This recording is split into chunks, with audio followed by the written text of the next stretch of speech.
1971 সালের ডিসেম্বরে পাকিস্তানের কাছ থেকে স্বাধীনতা অর্জনের পর 1973 সালের মার্চে স্বাধীন বাংলাদেশে প্রথম সাধারণ নির্বাচন অনুষ্ঠিত হয়। নির্বাচনটি ছিল বিতর্কিত এবং পরবর্তী সময়ে এটি শেখ মুজিবুর রহমানের ক্রমবর্ধমান স্বৈরাচারী শাসনের একটি পূর্বাভাস হিসেবে বিবেচিত হয়। মোট 14টি রাজনৈতিক দল নির্বাচনে অংশ নিলেও আওয়ামী লীগ বিপুল ভোটে বিজয় অর্জন করে। 1974 সালে শেখ মুজিব সব বিরোধী রাজনৈতিক দল নিষিদ্ধ করে একদলীয় রাষ্ট্র ব্যবস্থা চালু করেন। একই সঙ্গে তিনি সংসদে সাংবাদিকদের প্রবেশাধিকার সীমিত করেন।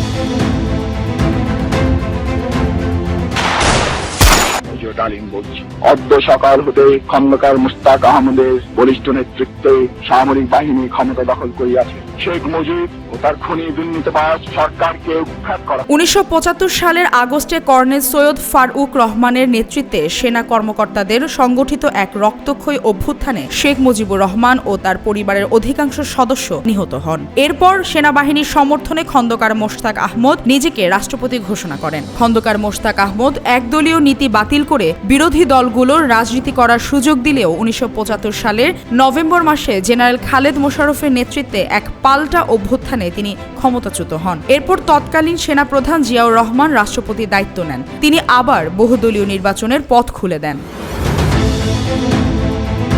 1979 সালের ফেব্রুয়ারিতে জিয়াউর রহমানের সরকার 1973 সালের পর প্রথম জাতীয় সংসদ নির্বাচন আয়োজন করে। এই নির্বাচনে তার প্রতিষ্ঠিত বাংলাদেশ জাতীয়তাবাদী দল বিএনপি অংশ নিয়ে 300 আসনের মধ্যে 260টি আসনে জয়লাভ করে। তৎকালীন প্রধান বিরোধী দল আওয়ামী লীগ 39টি আসন পায় এবং নির্বাচনে কারচুপির অভিযোগ ওঠে।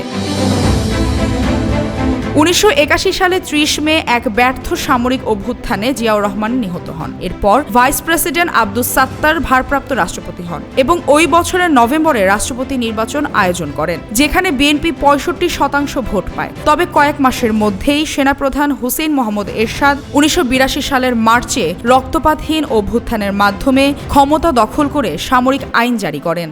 এভাবে এরশাদ 4 বছর দেশ শাসনের পর 1986 সালের মে মাসে নির্বাচন আয়োজন করেন। ওই নির্বাচনে জাতীয় পার্টি 183টি আসন পেয়ে সংসদের সংখ্যাগরিষ্ঠতা অর্জন করে। বিএনপি সহ বিরোধী দলগুলোর নির্বাচন বয়কট করে এবং এটিকে প্রহসন বলে অভিহিত করে। 1990 সালের ডিসেম্বরে বিএনপি ও আওয়ামী লীগ একত্রিত হয়ে গণ আন্দোলনের মাধ্যমে এরশাদ সরকারকে পদত্যাগে বাধ্য করে। এরপর 1991 সালের 27 ফেব্রুয়ারি নির্বাচন আয়োজন করা হয়। এই নির্বাচনকে ব্যাপকভাবে অবাধ ও সুষ্ঠু হিসেবে স্বীকৃতি দেওয়া হয়। বিএনপি 140টি আসন পায় এবং খালেদা জিয়া বাংলাদেশের প্রথম নারী প্রধানমন্ত্রী হিসেবে দায়িত্ব গ্রহণ করেন। মাগুরা 2 আসনের উপনির্বাচনকে কেন্দ্র করে বিএনপি ও আওয়ামী লীগের মধ্যে উত্তেজনা চরমে পৌঁছায়। বিএনপি প্রার্থী বিজয়ী হলেও আওয়ামী লীগ নির্বাচনে কারচুপির অভিযোগ তোলে এবং তত্ত্বাবধায়ক সরকারের দাবিতে আন্দোলন শুরু করে। দেশব্যাপী হরতাল ও আন্দোলনের মুখে মাত্র 12 দিনের মধ্যে বিএনপি সরকার ক্ষমতা ছেড়ে দিতে বাধ্য হয়। 1996 সালের 12 জুন অনুষ্ঠিত পুনর্নির্বাচনে আওয়ামী লীগ 146টি আসন পেয়ে সরকার গঠন করে। শেখ হাসিনা প্রথমবারের মতো প্রধানমন্ত্রী হন। 2001 সালের অক্টোবরে অনুষ্ঠিত নির্বাচনে বিএনপি ব্যাপক বিজয় অর্জন করে। দলটি 193টি আসন পায়। ক্ষমতাসীন আওয়ামী লীগ পায় মাত্র 62টি আসন। নির্বাচন মোটামুটি শান্তিপূর্ণ হলেও সংখ্যালঘু হিন্দু সম্প্রদায়ের বিরুদ্ধে সহিংসতার অভিযোগ ওঠে। খালেদা জিয়া দ্বিতীয়বারের মতো প্রধানমন্ত্রী হন। 2007 সালের জানুয়ারিতে অনুষ্ঠিতব্য নির্বাচনের আগে তত্ত্বাবধায়ক সরকারের নেতৃত্ব নিয়ে বিএনপি ও আওয়ামী লীগের মধ্যে তীব্র বিরোধ শুরু হয়। বিএনপি এক অবসরপ্রাপ্ত প্রধান বিচারপতিকে তত্ত্বাবধায়ক সরকারের প্রধান করার উদ্যোগ নিলে দাঙ্গা শুরু হয়। শেষ পর্যন্ত রাষ্ট্রপতি ইয়াজউদ্দিন আহমদ নিজেই তত্ত্বাবধায়ক সরকারের প্রধান হন। ডিসেম্বরে ভোটার তালিকায় ভুয়া নাম থাকার তথ্য প্রকাশ পেলে দেশজুড়ে সহিংসতা ছড়িয়ে পড়ে। পরিবহন ব্যবস্থা অচল হয়ে যায়, স্কুল কলেজ ও অফিস বন্ধ থাকে। রাষ্ট্রপতি জরুরি অবস্থা জারি করেন এবং সেনাবাহিনী হস্তক্ষেপ করেন। আওয়ামী লীগ নির্বাচন থেকে সরে দাঁড়ায়, ফলে নির্বাচন অনুষ্ঠিত হয়নি।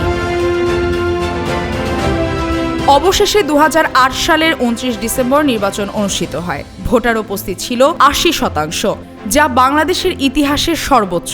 নির্বাচন ব্যাপকভাবে সুষ্ঠু হিসেবে স্বীকৃতি পায়। আওয়ামী লীগ নেতৃত্বাধীন মহাজোট 230টি আসন জিতে নেয়। বিএনপি পায় মাত্র 30টি আসন। 2009 সালের জানুয়ারিতে শেখ হাসিনা দ্বিতীয়বারের মতো প্রধানমন্ত্রী হন।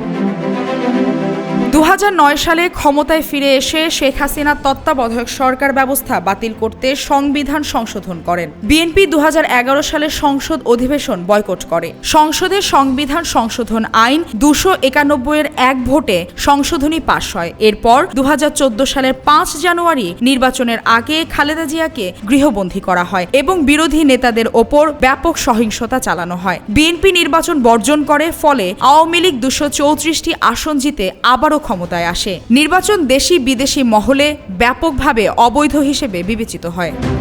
পরবর্তী জাতীয় নির্বাচন হয় 2018 সালের 30 ডিসেম্বর। ওই বছর প্রথমবার ভোটে ইভিএম ব্যবহার করা হয়, কিন্তু এতেও আওয়ামী লীগ কারচুপি করে এবং বিএনপি ও তার জোট দলের ওপর ব্যাপক দমনপীড়ন চালায়। এছাড়া আওয়ামী লীগ জামায়াতে ইসলামকে নিষিদ্ধ এবং জামায়াতের একাধিক নেতাকে যুদ্ধাপরাধের অভিযোগে ফাঁসি কার্যকর করে। নির্বাচনের আগে খালেদা জিয়াকে 17 মাসের কারাদণ্ড দিয়ে তাকে অংশ নিতে দেওয়া হয়নি নির্বাচনে।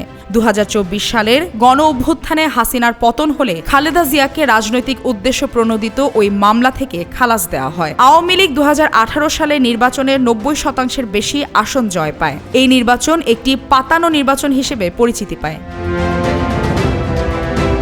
শেখ হাসিনার নেতৃত্বে আরেকটি ভুয়া নির্বাচন হয় 2024 সালে। বিএনপি নির্বাচন বয়কট করে এবং জামাত নিষিদ্ধ থাকায় অংশগ্রহণের কোনো সুযোগ পায়নি। সে বছরের 7 জানুয়ারি নির্বাচন হয়। বাংলাদেশ কার্যত আবার একদলীয় রাষ্ট্রে পরিণত হয়। জুলাই মাসে কোটা ব্যবস্থা পুনর্বহালের প্রতিবাদে ছাত্র আন্দোলন শুরু হয়, যা পরে সরকার পতনের আন্দোলনে মোড় নেয়। এটি জুলাই বিপ্লব নামে পরিচিতি পায়। সরকারি দমন পীড়নে অন্তত 1400 মানুষ নিহত হন। অবশেষে 5 আগস্ট শেখ হাসিনা ভারতে পালিয়ে যান। 8 আগস্ট নোবেলজয়ী ডক্টর মোহাম্মদ ইউনূস অন্তর্বর্তী সরকারের প্রধান হিসেবে দায়িত্ব নেন। দরজায় কড়া নাড়ছে ত্রয়োদশ জাতীয় সংসদ নির্বাচন। শেষ সময়ে মরিয়া হয়ে ভোটারদের দ্বারে দ্বারে প্রার্থীরা নিজেদের পক্ষে সমর্থন বাড়াতে দিচ্ছেন নানা প্রতিশ্রুতিও। পাড়া মহল্লায় সর্বত্র শোভা পাচ্ছে বিভিন্ন রাজনৈতিক দল ও স্বতন্ত্র প্রার্থীদের ব্যানার। ক্রমেই ভোটের সমীকরণে জয় পরাজয় হিসাব মেলাতে আলোচনায় সরগরম কেন্দ্র থেকে প্রান্ত, প্রার্থী থেকে ভোটার, সবারই ভোটের হিসাব নিয়ে চুলচেরা বিশ্লেষণ। কিন্তু সবকিছু ছাপিয়ে কেন্দ্রের কাঙ্ক্ষিত ভোটার উপস্থিতি এখন বড় চ্যালেঞ্জ। নেতা নেতৃত্বহীন কার্যক্রম নিষিদ্ধ ঘোষিত অগোছালো আওয়ামী লীগের ভোটারদের কাঙ্ক্ষিত মাত্রায় ভোট কেন্দ্রে যাওয়া নিয়েও ধোঁয়াশা রয়েছে। আর আইন শৃঙ্খলা পরিস্থিতি, নিরাপত্তা ব্যবস্থাও ভোটারদের ভোট কেন্দ্রে যাওয়ার ক্ষেত্রে ফ্যাক্টর হতে পারে বলে মনে করছেন রাজনৈতিক বিশ্লেষকরা। 2024 সালের ছাত্র জনতার গণ অভ্যুত্থানের মাধ্যমে দীর্ঘদিনের ক্ষমতাসীন প্রধানমন্ত্রী শেখ হাসিনা ক্ষমতাচ্যুত হওয়ার পর বাংলাদেশ প্রথমবারের মতো নির্বাচনের দিকে এগোচ্ছে। 2026 সালের ফেব্রুয়ারির 12 তারিখে অনুষ্ঠিত হতে যাওয়া এই নির্বাচনে মোট ভোটার 12,70,00,000 মানুষ। সাধারণত প্রতি 5 বছর অন্তর জাতীয় নির্বাচন অনুষ্ঠিত হয়। 1971 সালে বাংলাদেশের স্বাধীনতার পর থেকে দেশটিতে মোট 11টি গণতান্ত্রিকভাবে নির্বাচিত সরকার গঠিত হয়েছে। যদিও মাঝে মধ্যে সামরিক শাসনের সময়কাল এই ধারাবাহিকতাকে ব্যাহত করেছে। মালিহা চৌধুরী, আয়না টেলিভিশন।